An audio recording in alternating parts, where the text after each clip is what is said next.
Hi hello ಎಲ್ಲರಿಗೂ ನಮಸ್ಕಾರ. Welcome back to my YouTube channel. ಎಲ್ಲರೂ ಹೇಗಿದ್ದೀರಾ? ಎಲ್ಲರೂ ಚೆನ್ನಾಗಿದ್ದೀರಾ? ನಾನಿವತ್ತು ಡೈಲಿ ವ್ಲಾಗ್ನ ಮಾಡ್ತಾ ಇದ್ದೀನಿ. ಇದು ತುಂಬಾ ಸ್ಪೆಷಲ್ ಆಗಿರುವಂಥ ವ್ಲಾಗ್ನ. ತುಂಬ ಡಿಲೇ ಆಯಿತು ಈ ವ್ಲಾಗ್ನ ಅಪ್ಲೋಡ್ ಮಾಡಲಿಕ್ಕೆ. So sorry.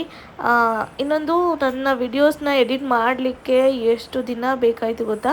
ನನ್ನ ಇಷ್ಟೊಂದು ವಿಡಿಯೋಸ್ ಇದೆ ಆ್ಯಂಡ್ ಕಂಟಿನ್ಯೂಸ್ ಆಗಿ ಫೆಸ್ಟಿವಲ್ ಕೂಡ ಬರ್ತಾ ಇತ್ತಲ್ಲ, ಸೊ ಅದರದ್ದು ಮಿನಿ ವ್ಲಾಗ್ಸ್ ಎಲ್ಲ ಎಡಿಟ್ ಮಾಡ್ಕೋಬೇಕು, ಮನೆ ಕೆಲಸನೂ ಮಾಡ್ಕೋಬೇಕು, ಫುಲ್ ಡೇ ವ್ಲಾಗನ್ನು ಎಡಿಟ್ ಮಾಡ್ಕೋಬೇಕು ಅಂತಂದರೆ ಸ್ವಲ್ಪ ಕಷ್ಟ ಆಗುತ್ತೆ, ತುಂಬ ಅಲ್ಲ. ಸೊ ಅದಕ್ಕೆ ಸ್ವಲ್ಪ ಲೇಟೆಸ್ಟಾಗಿ ಅಪ್ಲೋಡ್ ಮಾಡೋಣ ಅಂತ ಅಂದ್ಕೊಂಡು ಮಾಡ್ತಾಯಿದ್ದೀನಿ. ಎಲ್ಲಿಗೆ ಹೋಗ್ತಾ ಇದ್ದೀವಿ, ಇಷ್ಟೊಂದು ಪೋಸ್ ಕೊಟ್ಕೊಂಡು ರೆಡಿಯಾಗಿರೋದು ಏನಕ್ಕೆ ಅಂತ ಅಂದರೆ, ಫೈನಲಿ ನನ್ನ ಒಂದು ಕನಸು ಈಡೇರುವಂಥ ದಿನ ಆಗಿರುತ್ತೆ. ಇವತ್ತು ಅಲ್ಲಿಗೆ ಹೋಗ್ತಾ ಇರೋದು. ತಮ್ಮನೇಲಿ ನೋಡಿರ್ತೀರಾ, ನಿಮಗೂ ಗೊತ್ತಿರುತ್ತೆ, ಸ್ವಲ್ಪ ಜನಕ್ಕೆ ಗೊತ್ತಿರುತ್ತೆ. ನಾನು ಎಕ್ಸಾಕ್ಟ್ಲಿ ನಾನು ಮೈಸೂರಿಗೆ ಹೋಗ್ತಾ ಇದ್ದೀನಿ ಬಿಕಾಸ್ ಆಫ್ ಅಮ್ಮು ಹರಕೆ ತೀರಿಸ್ಬೇಕಿತ್ತು ಅಂತಂದು ಹೇಳಿ. ಸೊ ಏನು ಹರಕೆ ಅಂತಂದು ಹೇಳಿ ನೆಕ್ಸ್ಟು ಪಾರ್ಟ್ 2 ಅಂತಂದು ಹೇಳಿ ನಾನು ಮಾಡ್ತೀನಿ. ಮೈಸೂರಿಗೆ ಹೋಗಿದಾಗ ನಾನು ಪಾರ್ಟ್ 2 ಅಂತಂದೇಳಿ ವಿಡಿಯೋಸ್ ಎಲ್ಲ ತಗೊಂಡಿರೋದು, ಅದನ್ನು ಪಾರ್ಟ್ 2 ಮಾಡ್ತೀನಿ. ಇದೊಂದು ಪಾರ್ಟ್ 1 ಯಾವ ಥರ ನಮ್ಮ ಜರ್ನಿ ಇರುತ್ತೆ ಆ್ಯಂಡ್ ಎಲ್ಲೆಲ್ಲಿ ಹೋಗಿದ್ವಿ, ಏನು ಮಾಡಿದ್ವಿ ಅಂತಂದೇಳಿ ಎಲ್ಲನೂ ನಿಮ್ಮ ಜೊತೆ ಶೇರ್ ಮಾಡ್ತೀನಿ, ಓಕೆನಾ? ಸೊ ಬನ್ನಿ ಆ ವಿಡಿಯೋನ ನೋಡ್ಕೊಂಬೇಡ. ಹಾಂ,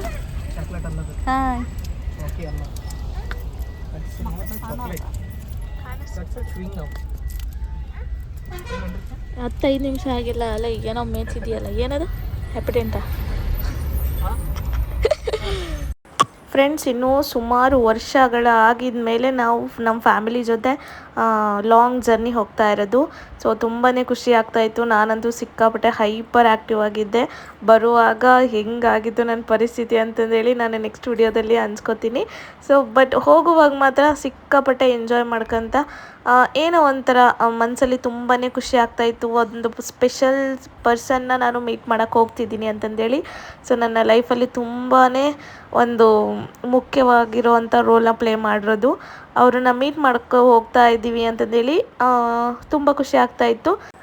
ನನ್ನ ಹಸ್ಬೆಂಡು ಇವಾಗ ಫ್ರೀ ಸಿಕ್ಕಿರೋದೇ ಚಾನ್ಸ್ ಅಂತ ಅಂದ್ಕೋಬೋದಕ್ಕೂ. ಸೊ ತುಂಬ ದಿನದಿಂದ ಹೇಳ್ತಾ ಇದ್ದೆ ನಾನು ಹೋಗೋಣ ಅಂತಂದೇಳಿ. ಬಟ್ ಈ ಟೈಮಿಗೆ ಕಾಲ ಕೂಡ ಬಂತು. ಆ್ಯಕ್ಚುಲಿ ನಾನು ನನ್ನ ಹಸ್ಬೆಂಡ್ ಮತ್ತು ಅಮ್ಮು ಮಯೂರ್ ನಾವು 4 ಜನ ಹೋಗೋಣ, ಟ್ರೈನಲ್ಲಿ ಹೋಗೋಣ, ಸ್ವಲ್ಪ ಫ್ರೀ ಅನಿಸುತ್ತೆ, ಕಾರೆಲ್ಲ ಮಾಡಿಸ್ಕೊಂಡು ಹೋದರೆ ಜಾಗನೂ ಆಗೋದಿಲ್ಲ. ಮತ್ತು ಇನ್ನೊಂದು, ನಮ್ಮ ಪಪ್ಪ ಮಮ್ಮಿನೂ ಕೂಡ ಬರೋಕ್ಕಾಗಲ್ಲ ಅಂತ ಹೇಳ್ತಿದ್ರು. ಈಗ ಹಬ್ಬ ಬೇರೆ ಬಂದಿರೋದ್ರಿಂದ ದುರ್ಗಮ್ಮನ ಹಬ್ಬ, ಸೊ ದಾವಣಗೆರೆಯಲ್ಲಿ ದುರ್ಗಮ್ಮನ ಹಬ್ಬ ಜಾತ್ರೆ ತುಂಬ ಜೋರಿರುತ್ತಲ್ಲ, ಸೊ ಅದಕ್ಕೆ ಅದ್ರ ಪ್ರಿಪ್ರೇಷನ್ ಎಲ್ಲ ಮಾಡ್ಕೋಬೇಕು, ಬರೋಕ್ಕಾಗಲ್ಲ ಅಂತ ಹೇಳಿದ್ರು. ಸೊ ಅದಕ್ಕೆ ನಾವು ಹರಕೆ ತೀರಿಸೋವಂಥ ಟೈಮ್ ಬಂದಿದೆ, ನನ್ನ ಮನಸ್ಸಲ್ಲಿ ಬಂದಿದೆ, ಇವಾಗ ಹೋಗಬೇಕು ಅಂತಂದೇಳಿ. ಆಲ್ಮೋಸ್ಟ್ ಟೈಮು ಮತ್ತು ಎಲ್ಲ ಅಮೌಂಟ್ ಎಲ್ಲ ಅಡ್ಜಸ್ಟ್ ಆಗಿದೆ. ಸೊ ಹೋಗ್ಬಿಡೋಣ ಇವಾಗಲೇ ಅಂತಂದು ಹೇಳಿ, ನನ್ನ ಕಡೆ ಅಮೌಂಟ್ ಇದ್ದರೆ ಬೇಗನೆ ಖರ್ಚಾಗ್ಬಿಡುತ್ತೆ. ನನಗೆ ಸೇವಿಂಗ್ಸ್ ಅನ್ನೋದೇ ಇಲ್ಲ ಫ್ರೆಂಡ್ಸ್, ಅದು ಹೆಂಗೋ ಗೊತ್ತಿಲ್ಲ. ಅಷ್ಟೇ ಖರ್ಚಾಗುತ್ತೆ, ಹಾಗೆ ವಾಪಸ್ ಬರುತ್ತೆ. ಅದನ್ನು ನಾನು ಪ್ರೌಡಾಗಿ ಹೇಳ್ಕೊತೀನಿ. ಸೊ ನಾನು ಖರ್ಚು ಮಾಡಲಿಕ್ಕೆ ಹಿಂದೆ ಮುಂದೆ ಕೂಡ ನೋಡೋದಿಲ್ಲ. ಸೊ ಹೇಳಿದ್ನಲ್ಲ, ಹಾಗೆ ಖರ್ಚು ಮಾಡ್ತೀನಿ, ಹಾಗೆ ಕೂಡ ವಾಪಸ್ ನನಗೆ ರಿಟರ್ನ್ ಡಬಲ್ ಬರುತ್ತೆ. ಸೊ ಅದನ್ನು ನಾನು ಬಿಲೀವ್ ಮಾಡ್ತೀನಿ ಆ್ಯಂಡ್ ಬರುತ್ತೆ ಕೂಡ. ಅದಕ್ಕೆ ನೆಕ್ಸ್ಟ್ ನಾವು ಹಾಗೆ ಜರ್ನಿ ಮಾಡ್ಕೊತ ಅಲ್ಲಿ ಯಾವುದೋ ಊರ ಹತ್ರ ನಾವು ನಿಲ್ಲಿಸಿದ್ರು, ಒಂದು ರೆಸ್ಟೋರೆಂಟ್ ಹತ್ರ ನಿಲ್ಲಿಸಿದ್ರು. ಅಲ್ಲಿ ಹೋದಾಗೆ ಅಮ್ಮು ತುಂಬಾ ಹಠ ಮಾಡ್ತಾಯಿದ್ಲು ಫ್ರೆಂಡ್ಸ್. ನನಗಂತೂ ಸಿಕ್ಕಾಪಟ್ಟೆ ಕೋಪ ಬರ್ತಾಯಿತ್ತು. ಇಟ್ಸ್ ಓಕೆ ಅಂತಂದು ಹೇಳಿ ನಾನು ತುಂಬಾ ದಬ್ಕೋತಾ ಬಂದೆ. ಬಟ್ ಆದ್ರೂ ಲಾಸ್ಟಿಗೆ ಅವ್ರ ಪಪ್ಪನ ಹತ್ರನೇ ಊಟ ಮಾಡಿದ್ಲು. ಎಲ್ಲಾದರೂ ಹೊರಗಡೆ ಹೋದರೆ ಇವರಿಬ್ಬರಿಗೂ ಊಟ ಮಾಡಿಸೋದಂತೂ ಸಿಕ್ಕಾಪಟ್ಟೆ ಕಷ್ಟ, ಅದರಲ್ಲೂ ಅಮ್ಮಗಂತೂ ಹೆವಿ ಕಷ್ಟ. ಸೊ ಲಾಸ್ಟಿಗೆ ಜೋರು ಮಾಡಿ ಒಂದು ಏಟು ಹಾಕಿದ ಮೇಲೆ ಅವಳು ಊಟ ಮಾಡಿದ್ದು. ಸೊ ನಾನಲ್ಲಿ ಏನು ಮಾಡ್ತಾಯಿದ್ದೆ ಅಂತಂದರೆ, ಸೀಟ್ ನನಗೆ ಸ್ವಲ್ಪ ಹಿಂದ್ಗಡೆ ಮೂವ್ ಆಗಬೇಕಿತ್ತು. ನನ್ನ ಮನೆಯವ್ರು ಏನಂತ ಇದ್ದಾರೆ, ಸೊ ಅಲ್ಲಿ ಪ್ರೆಸ್ ಮಾಡು, ಇಲ್ಲಿ ಪ್ರೆಸ್ ಮಾಡು ಅಂತಂದೇಳಿ ರಾಂಗ್ ಹೇಳ್ತಾಯಿದ್ರು. ಸೊ ಅದಕ್ಕೆ ನಂಗೆ ಗೊತ್ತಿಲ್ಲ ಯಾವ ಕಡೆ ಇದೆ ಅದು ಬಟನ್ ಅಂತಂದೇಳಿ, ಅವ್ರು ಹೇಳಿದ ಕಡೆನೇ ನಾನು ಪ್ರೆಸ್ ಮಾಡ್ತಾಯಿದ್ದೀನಿ. ನನಗೆ ರೇಗಿಸ್ತಾ ಇದ್ದಾರೆ ಅವರು. ನನಗೆ ಆಯಿತು, ಇವಾಗ ನೀನು ರೇಗಿಸ್ತಾ ಇದೆಯಾ, ನಾನು ನೆಕ್ಸ್ಟ್ ರೇಗಿಸ್ತೀನಿ ಬಾ ಅಂತಂದೇಳಿ ಎಲ್ಲನೂ ಸ್ಟೋರೀಸ್ ಮಾಡಿಕೊಂಡು ನಾನು ಎಲ್ಲಿ ರೇಗಿಸ್ಬೇಕೋ ಅಲ್ಲಿ ರೇಗಿಸ್ತಾ ಇದ್ದೆ. ಸೊ ಎಲ್ಲನೂ ರಿಟರ್ನ್ ಕೊಡ್ತೀನಿ, ನಾನು ಬಿಡೋಕ್ಕೆ ಸಾಧ್ಯನೇ ಇಲ್ಲ. ಎಲ್ಲನೂ ಕೊಟ್ಟೆ ಕೂಡ. ಸೊ ನಾನು ನೋಡ್ತಾ ಇದ್ದೀರಲ್ಲ ಎಷ್ಟು ಖುಷಿಯಾಗಿದ್ದೆ ಅಂತಂದೇಳಿ. ಅದರಲ್ಲೂ ನನಗೆ ಅವ್ರ ಜೊತೆ ಹೋಗೋದಂದ್ರೇ ಸಿಕ್ಕಾಪಟ್ಟೆ ಖುಷಿ, ಅವ್ರ ಜೊತೆ ಇರೋದಂದ್ರೆ ನಂಗೆ ಸಿಕ್ಕಾಪಟ್ಟೆ ಖುಷಿ. ಅಪ್ಪು ಇದ್ಬಿಟ್ರೆ ನನಗೆ ಏನೋ ಪ್ರಪಂಚನೇ ಕಳೆದು ಮರ್ತೋಗ್ಬಿಡ್ತೀನಿ ನಾನು, ಅಷ್ಟು ನನಗೆ ಖುಷಿ ಆಗ್ತಿರುತ್ತೆ ಅವರಿದ್ದಾಗೆ. ಸೊ ಅಲ್ಲಿಂದ ನಾವು ನಾಗಮಂಗಲದ ಮೇಲೆ ನಾಗಮಂಗಲ ರೂಟಲ್ಲೇ ಹೋಗಿದ್ದು, ಸೊ ದಾವಣಗೆರೆಯಿಂದ. ಸೊ ಅದಕ್ಕೆ ಇಲ್ಲಿ ನಮ್ಮ ಅಕ್ಕ ಅವ್ರ ಮನೆಗೆ ಹೊಸ್ದಾಗಿ ಮದುವೆ ಆದ್ರಲ್ಲ, ಸೊ ಅವ್ರ ಮನೆಗೆ ಹೋಗಿ ಹಂಗೆ ಮಾತಾಡ್ಸ್ಕೊಂಬರೋಣ ಅಂತಂದೇಳಿ ಹೋಗಿದ್ದು. ಆನ್ ದ ವೇ ಹೋಗಿ ಮಾತಾಡಿಸ್ಕೊಂಡು ಅವಳು ತುಂಬಾ ಖುಷಿಪಟ್ಲು.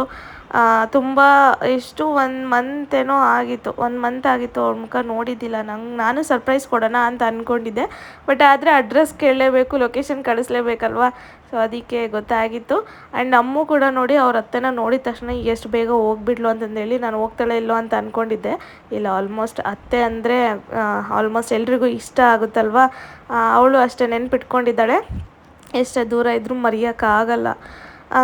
ಹೋಗಿ ಚಿಪ್ಸ್ ಏನೋ ಕೊಟ್ಟರು, ತಿಂತೀನಿ ಅಂತ ಅಂದು, ನಾನು ಬೇಡ ಕಾರಲ್ಲಿ ಹೋಗಿ ತಿನ್ಕೊಳ್ಳೋಣ ಅಂತ ಅಂದು ನಾನು ಸುಮ್ಮ ಆಡಿಸಿದೆ ಅವಳಿಗೆ. ಆಮೇಲೆ ಅಕ್ಕ ಕಾಫಿ ಎಲ್ಲ ಮಾಡಿಕೊಟ್ರು, ಕಾಫಿ ಕುಡಿದು ಸ್ವಲ್ಪ ಪಾಯಸನೂ ಮಾಡಿದರು. ಪಾಯಸ ತಿಂದು ಸೀದಾ ಡೈರೆಕ್ಟ್ ಬೆಂಗಳೂರಿಗೆ ಬೆಂಗಳೂರು ಬರ್ತಾಯಿದೆ, ಮೈಸೂರಿಗೆ ರೀಚ್ ಆದ್ವಿ. ಫ್ರೆಂಡ್ಸ್, ಎಷ್ಟು ಟ್ರಾಫಿಕ್ ಇತ್ತು ಅಂತಂದರೆ ಸಿಕ್ಕಾಪಟ್ಟೆ ಟ್ರಾಫಿಕ್ಕು, ಅದರಲ್ಲೂ ನೈಟ್ ಟೈಮು. ಓ ಮೈ ಗಾಡ್, ಬೆಂಗಳೂರು ಮೈಸೂರು ಏನು ಲೆಕ್ಕನೇ ಇಲ್ಲ ಬಿಡಿ, ಅಷ್ಟು ಟ್ರಾಫಿಕ್ ಇರುತ್ತೆ. ಸೊ ಫೈನಲ್ ಆಗಿ ಅಪ್ಪು ರೂಮ್ನ ಬುಕ್ ಮಾಡಿದ್ರು. ಸೊ ಅಲ್ಲಿಂದ ಸೀದಾ ಡೈರೆಕ್ಟಾಗಿ ರೂಮಲ್ಲಿ ಹೋದ್ವಿ. ಅಮ್ಮು ಫುಲ್ ನಿದ್ದೆನಲ್ಲಿದ್ದರು. ಹೋಗಿದ ತಕ್ಷಣ ಫುಲ್ ಇನ್ನೂ ಬೆಡ್ ಸಿಕ್ಬಿಡ್ತಲ್ಲ, ಅವಳಿಗೆ ಫುಲ್ ಫ್ರೀ ಆಯಿತು. ಫ್ರೆಂಡ್ಸ್, ಒಳಗೆ ಮಲ್ಕೊಂಡ್ಬಿಟ್ಲು. ರೂಮ್ ಸಿಕ್ತು, ಇವಾಗ ರೂಮಲ್ಲಿ ಬಂದಿದ್ದೀವಿ. ಫುಲ್ಲು ಜರ್ನಿ ಯಾಕೋ ಲಾಂಗ್ ಅಂತ ಅನ್ನಿಸ್ತಿತ್ತು. ಇಟ್ಸ್ ಓಕೆ, ಹೊಸ್ದಾಗಿ ಅಂದರೆ ತುಂಬ ದಿನ ಆಗಿದ್ಮೇಲೆ ಬಂದಿದ್ದೀವಲ್ವ, ಅದಕ್ಕೆ ಹಂಗೆ ಅನ್ನಿಸ್ತಾ ಇದೆ. ತುಂಬ ಚೆನ್ನಾಗಿದೆ ರೂಮ್ ಹತ್ರ. ತೋರಿಸಿದ್ದೀನಲ್ಲ ನಾನು ಎಂಟ್ರೆನ್ಸ್ ಹೆಂಗಿದೆ ಅಂತಂದೇಳಿ. ಆ್ಯಂಡ್ ಬೆಳಗ್ಗೆ ದರ್ಶನ ಇರೋದು. ಇವಾಗ ಜಸ್ಟ್ ಊಟ ಮಾಡಿ ರೆಸ್ಟ್ ಮಾಡೋದಷ್ಟೇ, ಮಲ್ಕೊಳ್ಳೋದು. ದರ್ಶನ ಎಲ್ಲ ಬೆಳಗ್ಗೆನೇ. Full tired face. ಅಮ್ಮು ಅಂತೂ ಫುಲ್ ಬರಬೇಕಾದ್ರೆ 1 ಅವರ್ ಹಿಂದ್ಗಡೆ ಮಲಗಿದವಳು, ಇನ್ನೂ ಆದರೆ ಎದ್ದಿಲ್ಲ. ಈಗ ಬೆಡ್ ಸಿಗ್ತಾ ಇನ್ನೂ ಎದ್ದೋಳೋದೇ ಇಲ್ಲ. 2 ರೂಮ್ ಕೊಟ್ಟಿದ್ದಾರೆ, ಅಂದರೆ 2 ರೂಮ್ ತೊಗೊಂಡಿದ್ದೀವಿ. ಆ ಕಡೆ ಪಪ್ಪ ಮಮ್ಮಿ, ಈ ಕಡೆ ನಾವು. ಮತ್ತು ನೆಕ್ಸ್ಟ್ ವ್ಲಾಗ್ ಕಂಟಿನ್ಯೂ ಮಾಡ್ತೀನಿ ಆ್ಯಂಡ್ ರೂಮ್ನ ತೋರಿಸ್ತೀನಿ, ಬನ್ನಿ. This is mirror. ನನ್ನ ಫೋನಲ್ಲಿ ಚಾರ್ಜ್ ಇಲ್ಲ, ಪವರ್ ಬ್ಯಾಂಕ್ ಹಾಕಿದ್ದೀನಿ.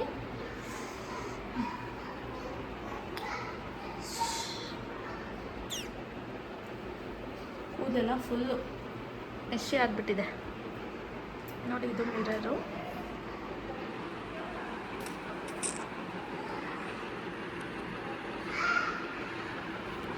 ಟಿ ವಿ ಇದೆ, ಟಿ ವಿ ಅಂತೂ ನೋಡಲ್ಲ. ಕಡೆ ಕರ್ಟನ್ ಇದೆ ಅಲ್ವಾ, ಏನಿಲ್ಲ ಇಲ್ಲಿ. ಆ ಕಡೆ ಕಿಟಕಿ ಇದೆ ಅನಿಸುತ್ತೆ. ವಾವ್, ಆನೆ ಇದೆ ಇಲ್ಲಿ. ಚಾಮುಂಡೇಶ್ವರಿ ನಮ್ಮ ಮೇಲ್ಗಡೆನೇ ಇದ್ದಾರೆ. ಅಮ್ಮ ನಮ್ಮ ಮೇಲ್ಗಡೆನೇ ಇದ್ದಾರೆ ನೋಡಿ. ಅಲ್ಲೇ ಬಂದ ತಕ್ಷಣ ಹೆಂಗೆ ಮಲಗಿದಾಳು ಅವಳು. ಬೆಡ್ ನೋಡಿದ ತಕ್ಷಣ ಹಂಗೆ ಸುಮ್ಮನೆ ಕಣ್ಣು ಮುಚ್ಚಿಬಿಟ್ಲು ನೋಡ್ರಿ, ಇವಳು ಅವತಾರ ಹೆಂಗೆ ಮಲಗಿದಾಳಂತ. ಇದು ವಾಶ್ರೂಮ್, ಇದು ಸ್ಟೋರೇಜ್ ಏರಿಯಾ ಅನ್ಸುತ್ತೆ, ಏನಾದರೂ ಸ್ಟೋರ್ ಮಾಡಲಿಕ್ಕೆ. ಇದು ಒಂದು ಚೇರು.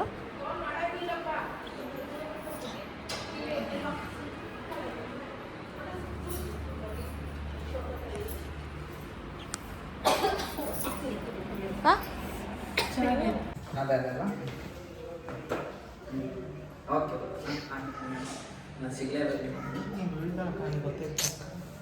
ಓಕೆ ಬರ್ತಾಯಿತ್ತು. ನಿಮ್ದು ಊಟ?